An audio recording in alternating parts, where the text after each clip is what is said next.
Hey guys, এখন মা আর আমি যাচ্ছি পিসিমণির বাড়িতে সন্ধেবেলায়, বিকজ বৌদির জন্মদিন, তাই আমাদেরকে ডেকেছে।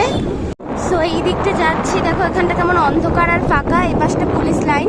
অ্যান্ড এমনিতে তো বাইরে বেরোই না, আর তো ফ্রিতে একটু হাওয়াও খাওয়া হয়ে গেল, একটু ঘোরাও হয়ে গেল। হ্যাঁ, মা মেয়ে দুজনে মোমেন্ট কোয়ালিটি টাইম স্পেন্ড করা হয়ে যাচ্ছে, বলো মা? একদম। চলে এসছি পিসিমণিদের বাড়িতে। এই যে পিসিমণিদের বাড়িতে চলে এসেছি, আর এই যে মা বৌদিকে গিফট দিচ্ছে। বৌদি নাও চকলেট। বৌদি ক্যামেরা থেকে বুঝতে পারছে না কি বলবে।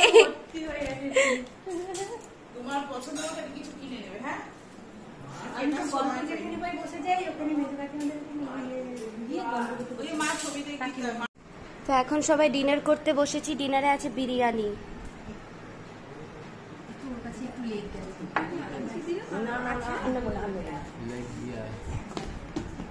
গাইস, এখন চলে যাচ্ছি। রাত 10টা বেজে গেছে।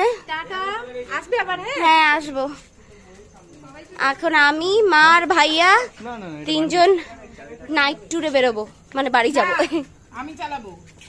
দুজন ঝগড়া শুরু করে দিয়েছে কে চালাবে। বুড়া বয়সে আমি কোমর ভাঙতে পারবো না, আমাকে